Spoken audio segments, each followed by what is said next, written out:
Hi, welcome to Freshers Week. I'm Rachel. Can I help you? Oh, hi. Yes, I was hoping to find out about some clubs I could join. Well, all the club stands are here in this hall. What were you interested in? Not sure. I wanted to do something where I could meet people. Well, take this leaflet with details of all the clubs and see what you think. Oh, It'll probably depend on what day you're free. Like on Mondays, there's the film club. Then on Tuesdays, you've got the climbing club. That's really good. I'm in that.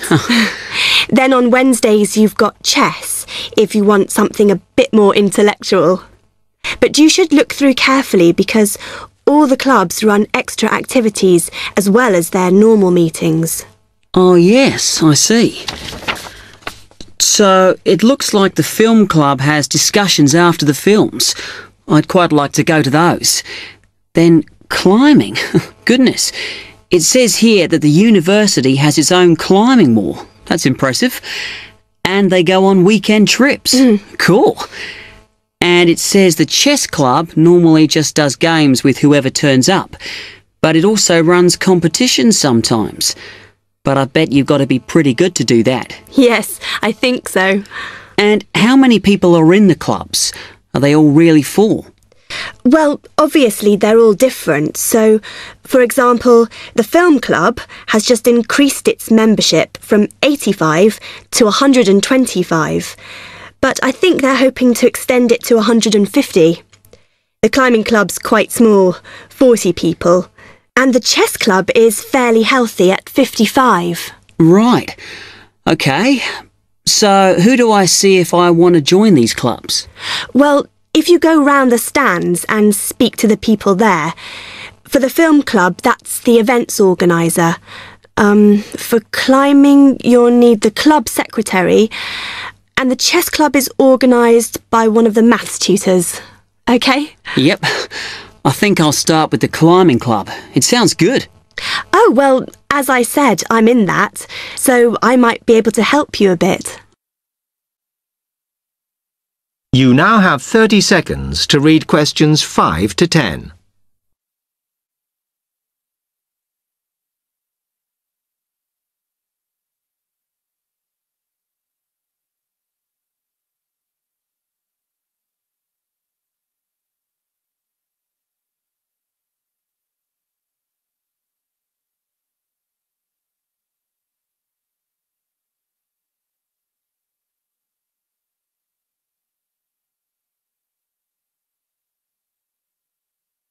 Okay.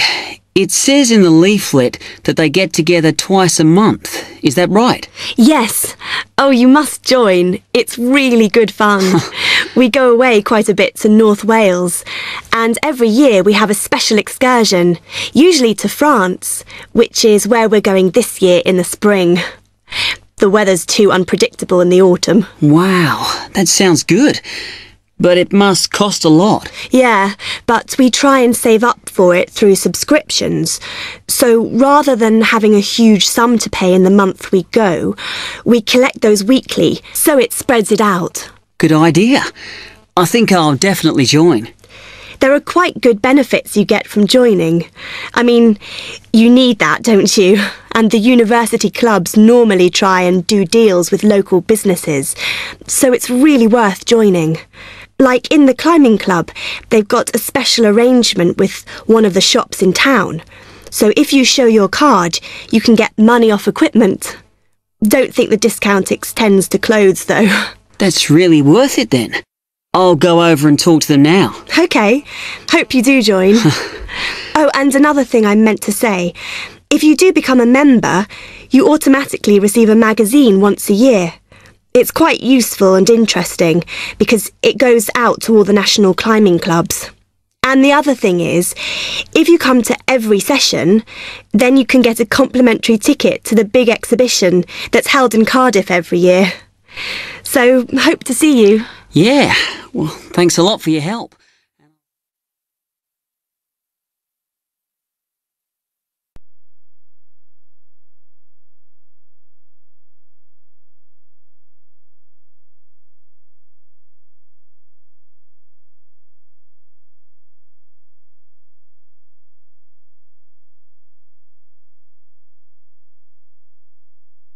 Test 1, Section 2. You will hear an accommodation officer telling students about different halls of residence. You now have 30 seconds to read questions 11 to 15.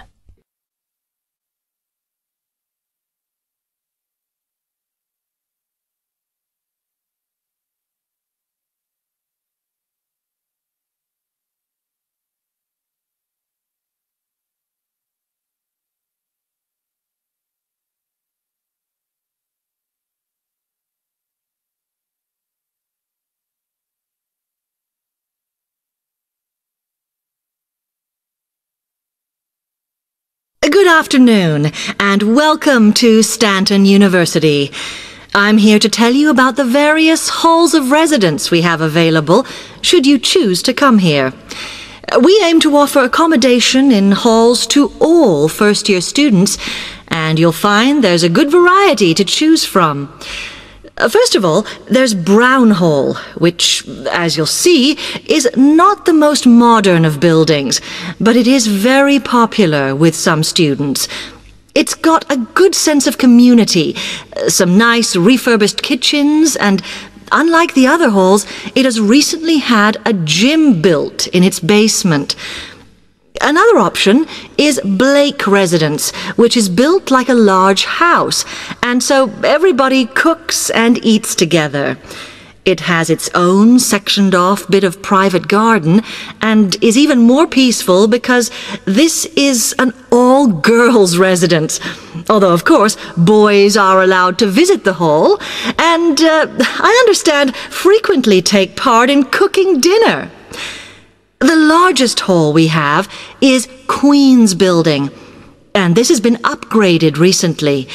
The original parking area has been built on so that the hall now has a large common room, and each bedroom now has its own shower room, which many students regard as a real bonus.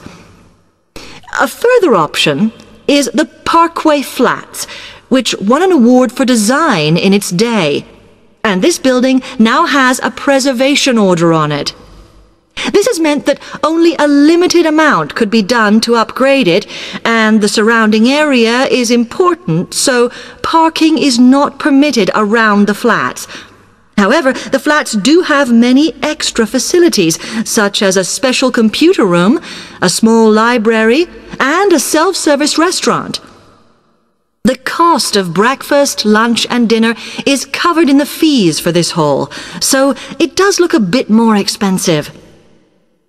The last residence we can offer you is Temple Rise, which again is slightly more expensive than other halls as the rooms are larger.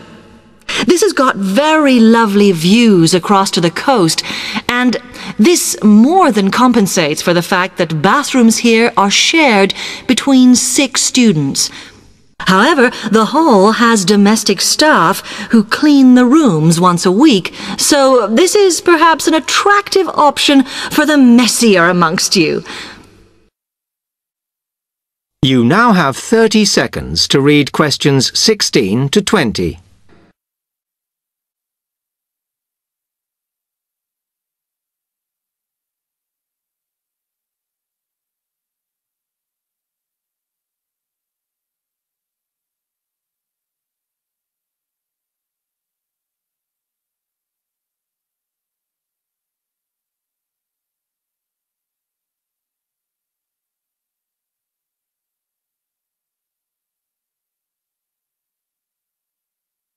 Now, if I can just show on this wall map here where they all are, you might like to go and have a look round.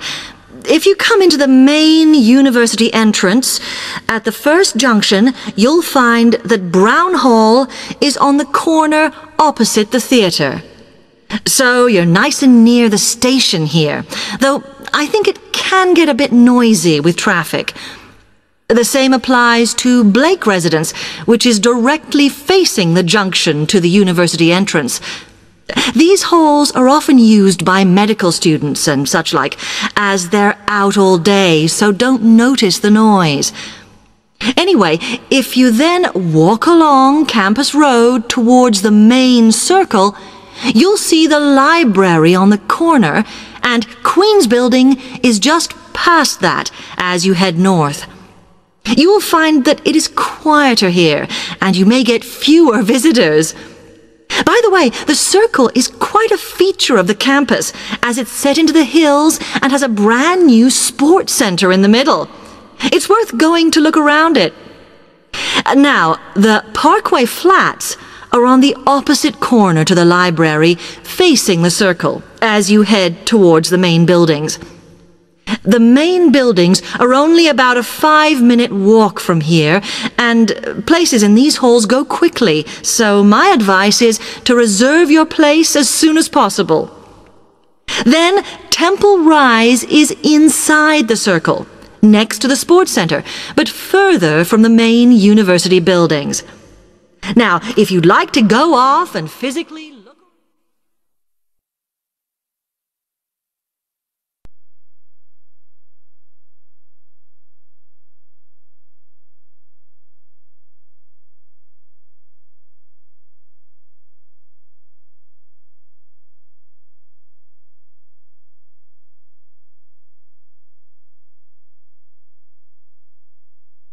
Test 1, Section 3.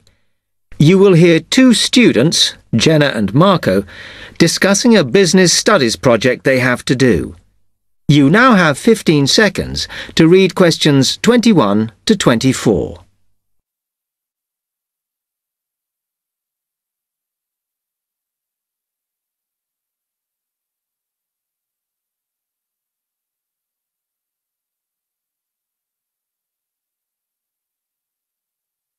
Come on, Marco. We've got to get on and sort out this project for Professor Buckley. Hang on. I want to make sure we've got all the information. Now, where are we? Well, today we need to sort out exactly what we're going to do and how we're going to divide the work up. Okay. How long have we got, by the way? The end of term is April 6th. And he said to hand it in on week 8, so that's March 25th at the latest, because the beginning of that week is the 21st, so not long. Right. Have you got the notes there? Yes. He wants us to do a fairly small-scale study, like the last one, on whether or not businesses were offering more benefits to staff. And we've now got to look at the rise in older workers. It should be fairly straightforward. Yeah, as long as we keep it small. Who's marking it? I don't know. Sometimes he gets the PhD students to mark it for him. Oh, actually, it just says here, a senior lecturer. I suppose it's too much for Professor Barclay to do them all. Yeah. Anyway, how are we going to go about this? Well, we have to decide how big we want it to be and who... Yeah, but I think we must sort out a timetable for the project. Otherwise, nothing will get done. Okay. Do you want to do that? All right. I'll do it as soon as we finish here. You now have 15 seconds to read questions 25 to 27.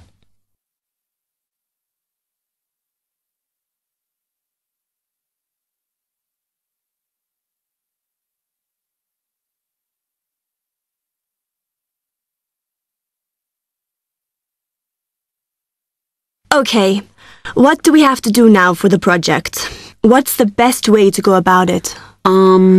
Well, Professor Carter suggested we set up a focus group to get some in-depth interviews, but I think that'll take a lot of time. Yeah, I agree. If we did a focus group, we'd have to spend time deciding who to include in it, and it's not necessary to do one anyway. Oh, fine. And if you agree, I think we should get in touch with the businesses on the list Professor Carter gave us and ask them if they're prepared to participate. Sounds good. Then we can go there, give them questionnaires and collect them later. Exactly. Okay. Then do we need to book one of those study rooms in the library so we can work together to input the data? Perhaps not, as I guess just one of us could just sort it out actually. Yes, that would be easier. A lot of what we're doing is qualitative, So it'll be writing up rather than statistics. No software for that, I'm afraid. And I think it would look better if we had actual shots of some of the staff, because we're citing appearance as a factor in employability, aren't we? Yeah, okay. I'll factor that all in when I sort everything out tonight. You now have 30 seconds to read questions 28 to 30.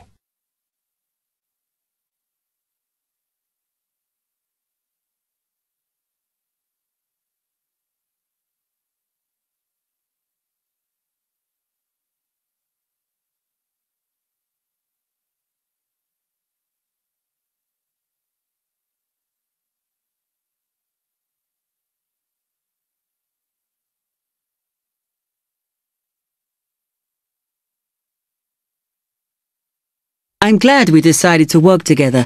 I think it's going to work out well. Yes, well, given that we had to work in pairs on this project, I think we were right to choose each other.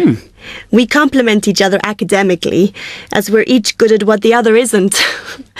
In fact, we should have tried working together before. Yes. Now, how shall we split the work? I'll do the analysis, shall I? Oh, okay. It's just that it might be faster, because I'm used to doing it. Although your English is better than mine. I need more practice at reading, really. Okay, I'll do the presentation then, if that's okay with you. Yeah, sure. I don't mind speaking in public, but I hate preparing all the notes for them. The thing is, the tutor said one person should do the whole presentation, and he said he expects me to do it because I haven't done one yet. No, that's fine. Now, let's see.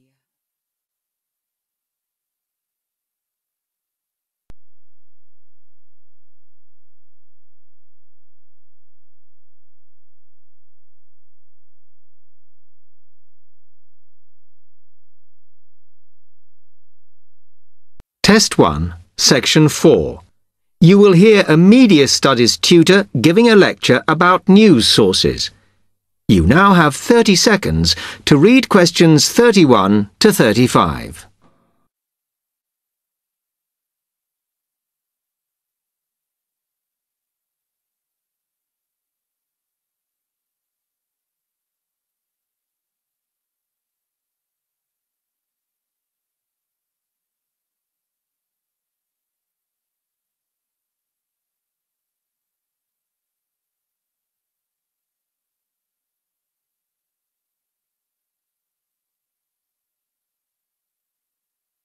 Okay, now many of you will have heard about the predicted death of newspapers, as people increasingly access the TV and the internet for their news. Today, I want to look at the USA, which has very advanced news sources, to see if this is actually true. In the USA, the main news sources without doubt are TV, the internet, and the press. That is, traditional newspapers. And although they are each surviving and growing, they are also changing. Obviously, TV news has been around for a while, and the early evening bulletins when people get in from work are very popular. I suppose we traditionally think of the morning newspaper arriving on our doorstep with the daily news. Interestingly, this is not borne out by the statistics, which show that readership in the U.S. is much higher when people have time to relax, when they're not working, especially on Sundays. The internet is also a popular weekend activity, but shows no variation with weekday access. So people are using the different sources in different ways. Interestingly, local radio has been hit less by the grip of quite strong local newspapers than by the internet, which is seen to offer a better regional service. But just because the internet is seen as the new force in news media does not mean it is dominant. Television has, of course, been global for a while. But now technological changes, which have fueled the rise of online news, have also allowed newspapers to print and distribute editions across the world. In fact, Internet news, which is seen as the big competitor for traditional markets, does not offer that much variety. Often, the sources are the online versions of the newspapers, whereas television, in order to offer something different, has had to come up with a much more mixed bag of reporting, from hard news to light reports on celebrity events. Another issue is reliability. The Internet is virtually unregulated, so anything can be reported there, whether true or not. Journalists on newspapers have fought a long, hard battle to fight intervention and to retain the freedom of the press.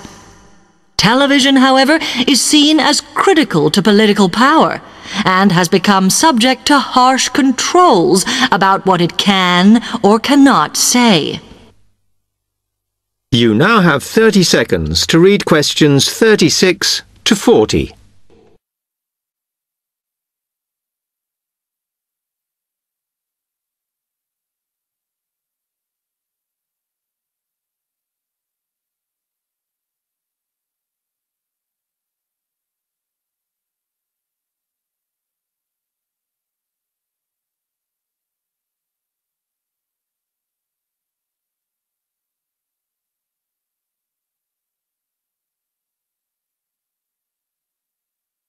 Now, one very critical factor in keeping newspapers alive and well in the USA has been their approach to advertising.